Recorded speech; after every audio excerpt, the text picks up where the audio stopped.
150,000. Human Resource Services sa HR, training, 105,000. Then, capital outlay or computer, worth 100,000. So, ang total po sa Human Resource section is 205,000. Pero pong community affairs, underpin po siya ng Office of the Mayor. So, nangangailangan siya ng desktop computer with printer, 100,000. Then siya po ay may program na Civil Society Organization Stakeholders Day. Ang kailangan po ron ay 179,000. Then itong quarterly centralized family data profiling, MOOE na other general services, 700,920 pesos. Other MOE, so 732,000. Total niya 1,711,000 para sa community affairs. Mr. Chair. Mr. Chair. Thank you. Magandang hapon po sa atin lahat. Mr. Chair, ginoong budget, no? Yes, sir. Yung 700,920 na other general service ay para saan po ito sa JO? Project Officer? Ang other general services po ay talaga pong normally yan ay job order services na kung saan yung quarterly centralized family data profiling is sinunod po natin dyan yung municipal ordinance na kung saan ay hindi po naman siya kakakilos kung walang tao na makapunta sa barangay. So we need to hire JOs for purposes ng magkuha ng mga data sa barangay. Tama po, yun sa akin na, Mr. Chair, paglilinaw lang, no? Bali ilang JOs po ito kung sakasakali? Sana mapatawag yung sa community affairs with si para siya mismo yung kasi si Mr. Wijanski. Thank you. may details siya yan, may details po lahat yan. Na kung nakalagay dyan, may details. Thank you, Mr. Kaya that will serve as the honorarium ng mga BNS. Si BNS, hindi siya pwedeng siya mismo lahat yung mga trabaho. We need na mga tao ng na JO para sila yung magkuhan. A-assist nila yung mga BNS. barangay. Kasi napakalaki ng trabaho nila sa barangay. Sa totoo lang po.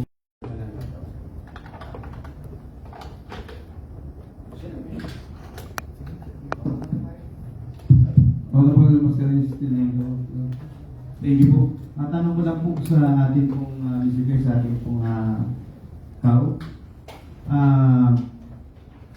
Alam na ginawa parang 32 inches po yung TV screen pero I'm not familiar po. Monitor.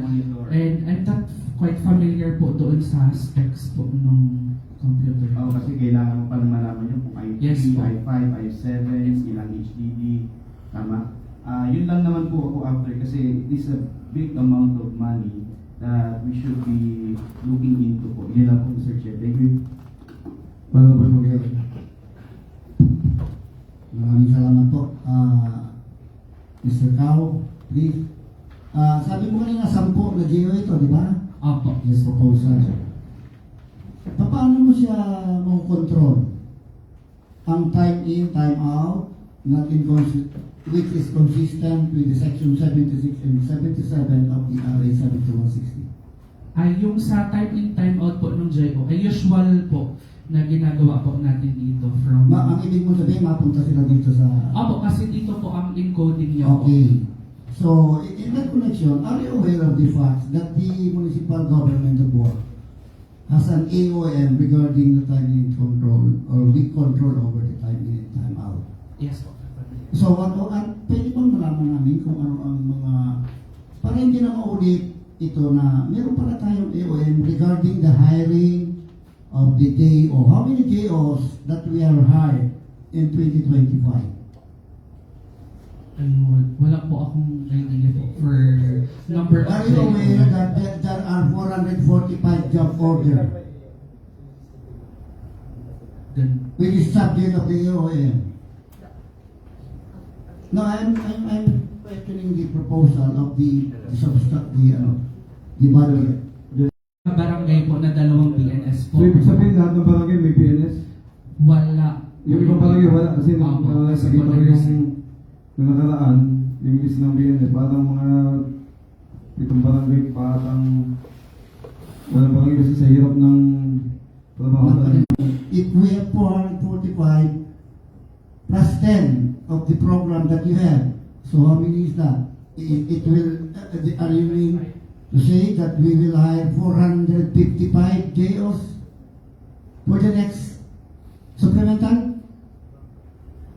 445. 445 po yung AOM if you confirm. Kaya sabi mo wala kang knowledge, but I feed up to you for the record. Sa record na tinanggap ay 445. So you will again proposing for the 10, sabi mo yung 10. Hanggang kailan po ito, Madam Mr. Cao? Dun po, Hanggang kailan siya, pag in-approve namin ngayon? ang nakalagay po sa proposal namin ay for 6 months po. For 6 months. So, Yes. in other words, from July to December. Okay, for the record lang po, I would like to make it the record that I am questioning this because of the present AOM that we have. No, hindi ko pa alam kung ito ay na-resolve na. It's better kung na-resolve natin. But the AOM says that is an excessive hiring of DO in the municipality of Buang. Thank you very much, Mr. President. Para ba rin? Thank you, Mr. Chair. Thank you, Mr. Jensky. Wait, related ba yung tanong para ba rin kay Mr. Jensky? Paano po? Sorry po. Follow ko lang po kasi napag-usapan po kanina yung 10 GO sila yung mag-i-encode, tama po. Ang tanong ko po ay, dun sa 10 tao na kukunin natin ng GO, kailangan nilang mag-encode, sagot ba natin yung laptops o computers na gagamitin nila? Kasama ba yun dito?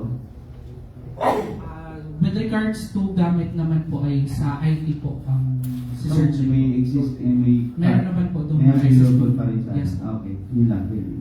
Thank you. Paano po testing to?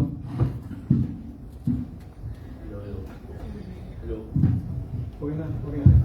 Hello, hello.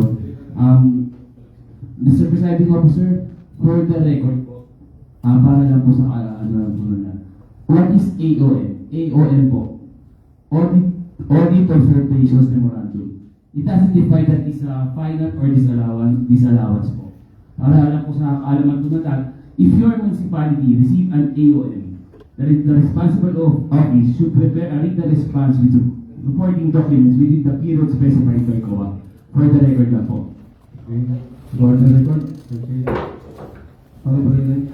Yes, thank you, Mr. Chair. Mr. Chair, during the committee report and the previous committee chair of the Finance Budget and Appropriation, the hiring of JOs, we have reservations on that, if I may, and it was already adopted in the plenary the last session. Mr. Chair, kung i-discuss natin yung JOs, may reservation that to present all the JOs assigned in any department or agencies. So where was that? Yeah. Ano ba lang yun? To everyone here, yes, regarding po sa ating other general services used for the engagement of job order personnel, may I? Yeah. As far as I remember, in my last second term, I hired one of the councilor now, but is there anyone who questioned it? As the local chief executive of this municipality, I am vested with wide latitude and discretionary authority in the administration of the municipal affairs, including the determination of the manpower requirements necessary for the efficient and uninterrupted delivery of public service This authority is recognized under Section 77 of the Public Act number 7160, otherwise known as the Local Government Code of 1991, which vests in the municipal mayor the power to appoint officials and employees of the municipality subject to the provision of law. Likewise, Section 444 of the same code entrusts the municipal mayor with the duty of efficiently administer the municipal government and to ensure the delivery of basic services and facilities. Maraming salamat po, Vice Mayor, at maraming salamat po sa ating 12 Sangguniang Bayan. Mr. Chair. Yes, this representation is not questioning the authority of the local representative to hire the JOC or any persons to augment the yung kakulangan ng power department, Mr. Chair. The Sangguniang Bayan ay is the co-equal body of the local executive. Yung kumbaga, separate the power of the parts at ang Sangguniang Bayan ang nagbibigay ng authority to fund the to augment the certain department.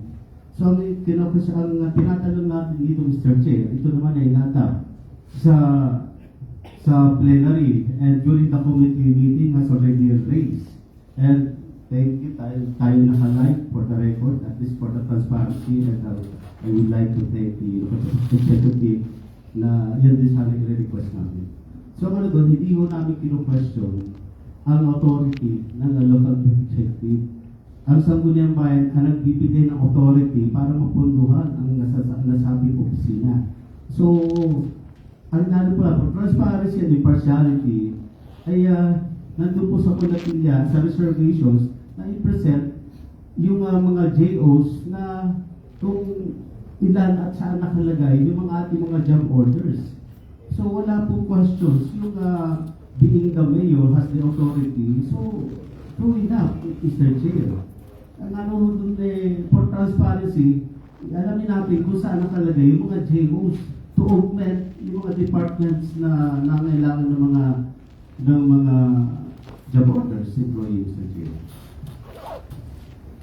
Okay po, so well taken po ang request ni Consiela Leila. Mr. Chair, Para mabigyan po I ng believe before the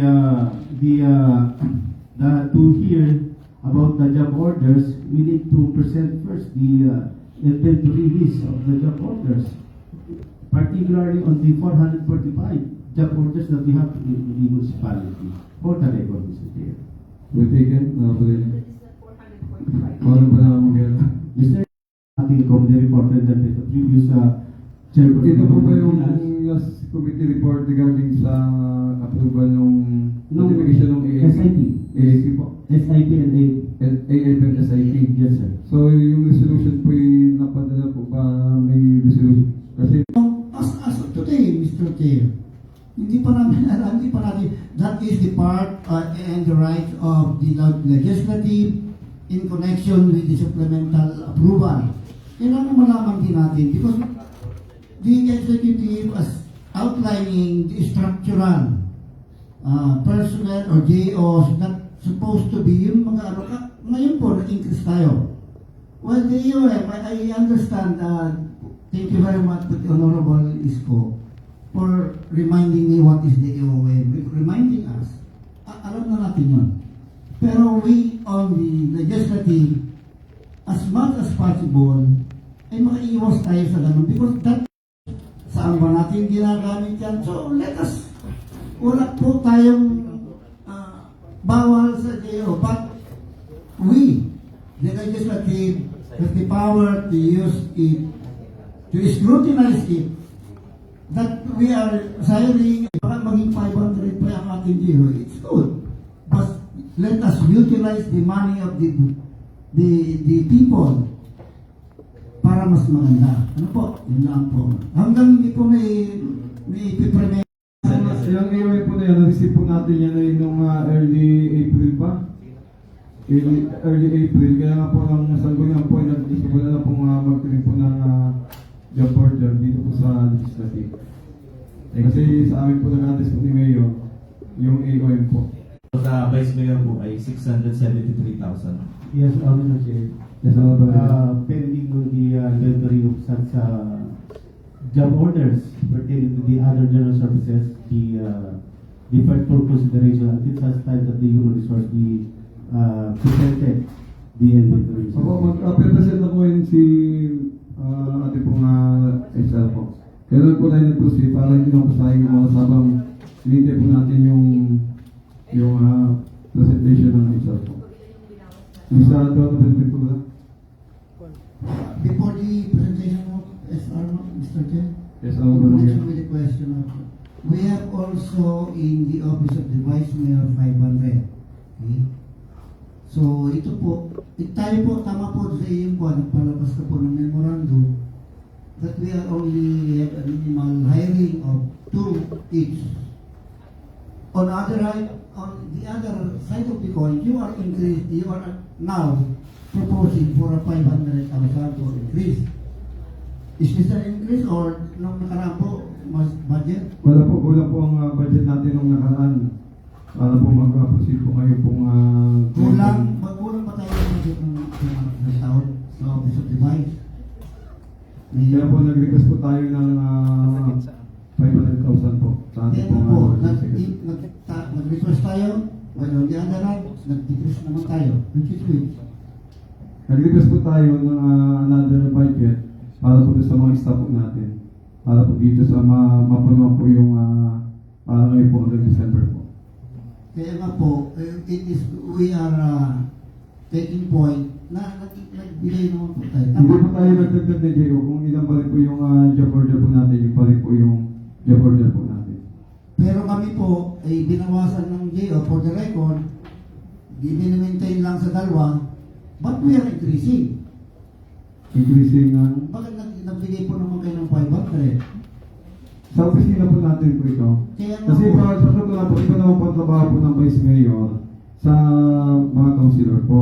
Kaya po natin i-justify po yung mga job order po natin kung ano pong ginagawa. Kasi marami po mga transaction po ang Vice Mayor's office po. Ang nangyari kasi po sa atin po sa mga councilor po, nila-duplication na po ng trabaho po. Yung po ang nakikita po. thank you po. Kailangan alamin din po namin yan kasi parang inconsistent doon sa magabawas, Wala po tayong dinagdag po. Naka-extend Pero po. hindi po kayo nagbawas. Para kasi po sa inyong kaalaman, ang job order naman po talaga ng councilor po, itik na dalawa po nung una pa man po. Kayo naman po nag-request po sa akin na madagdagan, pero ang problema nga po ay nabigyan po tayo ng AOM. Doon po. Wala pong problema sana nung mga nakaraan na tigda dalawa po kayo, pero nung mga nakaraan po naging may 4, may 3, so may 5. Kaya po, nag-stick po tayo sa tigda dalawa pong job order ng councilor po. Kasi pag mababasa po natin yung Kaya po ito yung kaya pag mababasa po natin yung accomplishment, ay same din po ang accomplishment. Ano po kasi yung opisina naman po natin, ay talagang maliit yung opisina. So ano pong agawin po nung ibang tao? Ano po?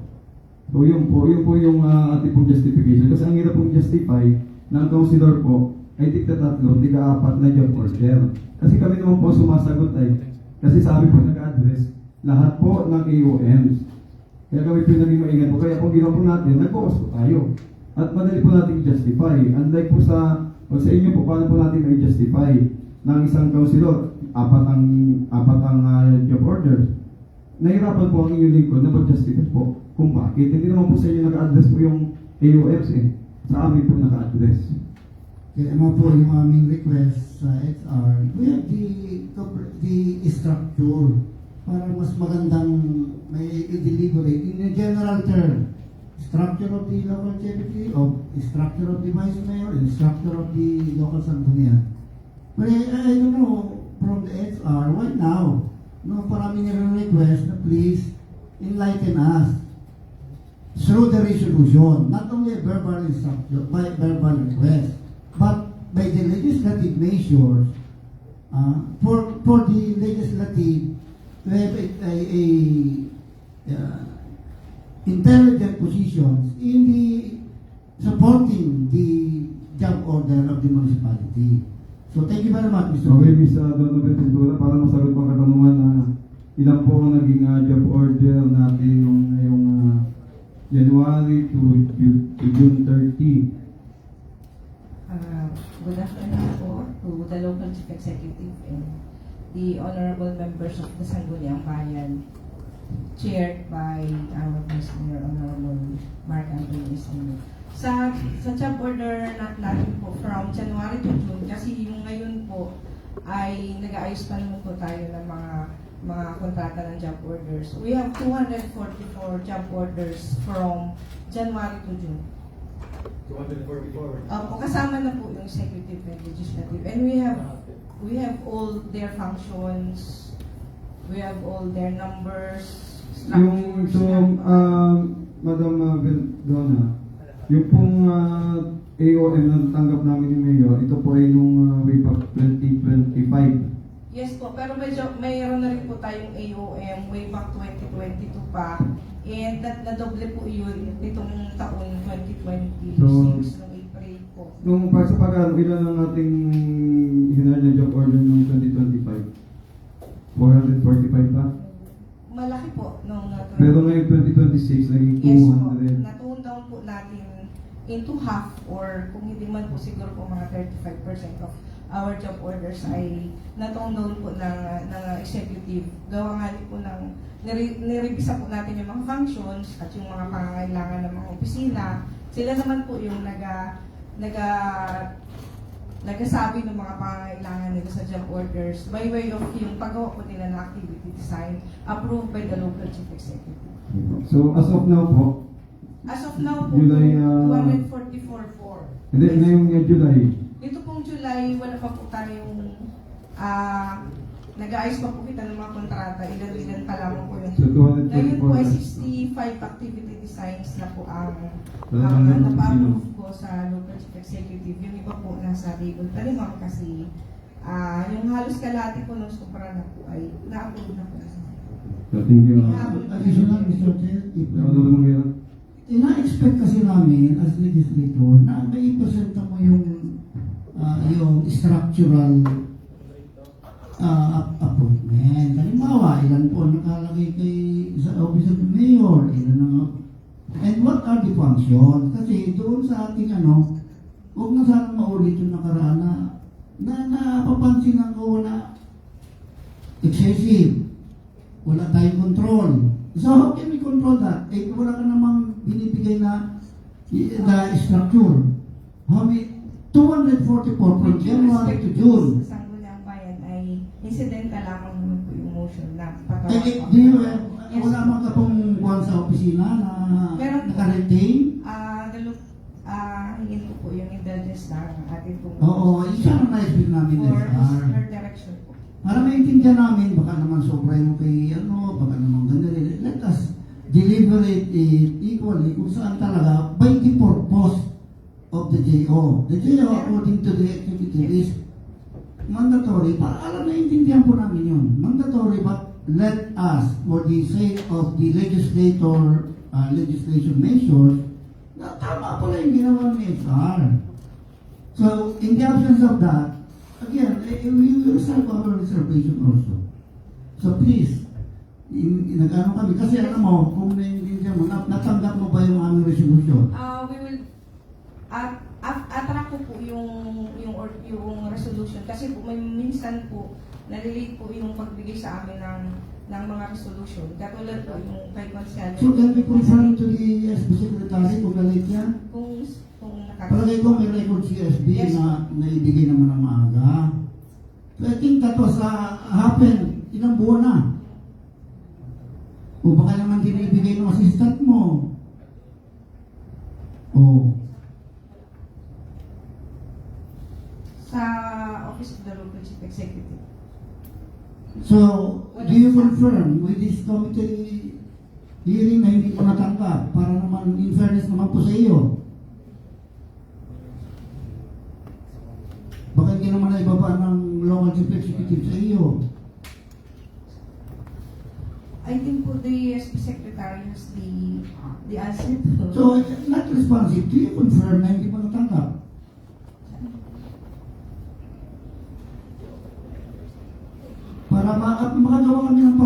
how can we deliver it you personally, Mr. Chair? Ito po ata ay dun sa resolution nung may staff meeting po nung nakalipas ay nagpunta na po ako kay Consiel Laylay no na I denied na yung pong advance copy nung request ay hindi ko po natanggap. Ang nakatanggap lang po ay yung Mayor President. Pero ako po ay Exactly. Thank you very much for the confirmation. Hindi Oo, ko wala na. na. Thank you. Hindi ko pwede pakiulit pag hindi ko lang maalis. Nung nagpunta ka sa office ko, yes po, ito po yung resolution requesting the local chief executive. Galing po sa Committee on Rules, particular on the deliberation of the proposed ordinances, providing guidelines for the regularization of job orders. Ito po ay parang incidental motion lang doon sa... Ito po talaga, hindi ko natanggap in advance. Kasi kung minsan yung binagabigay po sa amin ng advance copy ay isang araw bago po. May mga activity na po talaga kami. yes, Mr. Chair, mukhang irrelevant po yung ginagawin ng ating human resource. Kasi hindi po yun yung tinutukoy namin. Tinutukoy po namin yung kasama to sa recommendations ng committee report rendered by the Honorable Mark Angelo Lotto Ginang. Prior to the consideration of the SIP, dapat ma-present muna yung list ng JOs by department. Siguro hindi na yung mga names. Siguro kasi kahit na yung breakdown na lang every department, Mr. Chair. So yung binabanggit po ng human resource na nagpunta sa akin, yun po yung ordinance na pinapropose po natin. Opo. So iba po ito doon sa ating resolution na dahil may reservation tayo doon sa supplemental budget, ay yun po muna ay 9%. Mr. Chair. So we will comply po with the... Yes, so Mr. Chair, we will comply, but as adopted by on the plenary, ay i-consider natin siya once na i-present yung inventory ng... Yung breakdown lang kailangan natin. So hindi po natin may consider today yung para sa other general services until such time. Siguro, before siguro committee report na lang din. At least parang may papatuloy lang din. So, yun na lang din ang namin para at least para tuloy-tuloy na rin yung committee meeting. But in the absence of that, we will defer the committee report until such time. Hintayin lang namin na Inventory is submitted. on or before Thursday, by next session, nakakapag-report. Ano po? Okay, next item. Mr. Chair, may idea. Ano pala yan? Good afternoon po to our Honorable Mayor, to the members of the Sangguniang and to our research persons. Good afternoon po. Ako, gusto lang po malinawan din for information of the body as my memory serves me right po. One of the items that are being asked po dun sa certain EOM na site po ni Councilor Manguera is for the submission of a certain organizational chart. I'm open to corrections po if ever I'm mistaken. I would like to ask po pertaining to it. Kasi po yun ay as far as memory goes ay naka-direct po pila human resource to submit an organizational chart pertaining to din sa job orders. Gusto ko lang pong sana malaman if nakapag-comply po ang HR sa certain section po ng AOM. Yes po. Ang AOM po ay dated April 2026 and mga April 15 po, April 20 po nasagot yun. At yun po ay naipasa po natin sa Commission on Audit. Kung ano po yung ating structure, nasa kasalukuyan, which we have 172 Gantilla positions. So yun lang po yung ating organizational structure. 172. Yes. Sa proposal naman po, yes po, 172. So yun po yung naibigay ko po. Yung pa rin po organizational structure way back siguro mga 1980 plus pa yun. Yun pa yung structure natin. At may mga naisingit naman po na creation. Minimal naman po. Kaya hindi po mahirap sa HRM section. Yung 172 platinum positions na lagyan ng structure. In addition na po, just for clarification, ang hinihingi po ng COA sa atin is organizational structure ng plantilla positions na Yes po, hindi po yung proposal dahil wala naman po tayo ng yung kung ano po yung ahangin po ng COA sa atin ay Yes. yung actual po na the proposal ay nakalagay po sa ating TTP yung mga proposal ng position, and I believe po ay it was 6 years ago nang nag-propose po kami sa Sangguniang Bayan ng TTP plan. At yun naman po ay naihain namin sa committee last week po for yung creation ng mga positions na additional.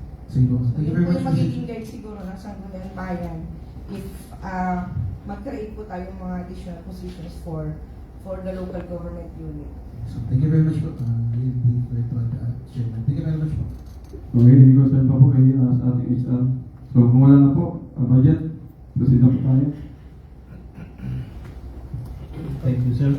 So, Office of the Sangguniang Bayan members, ang TS is total na lang, 388,876 pesos and 83 centavos.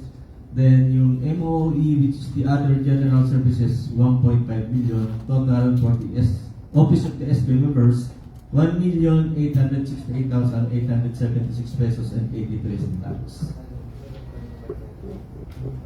Next, Office of... Wala pang natanong sa Sangguniang Bayan.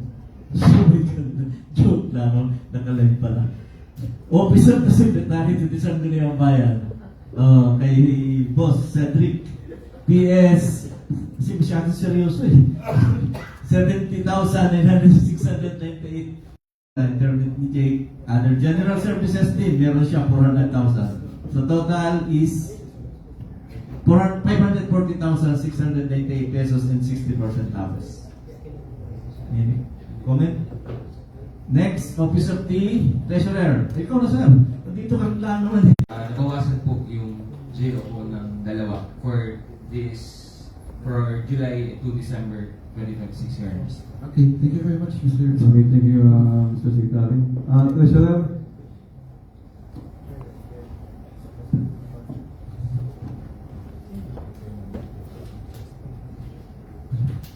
Good afternoon po. Sa Office of the Municipal Treasurer po, ang PS namin ay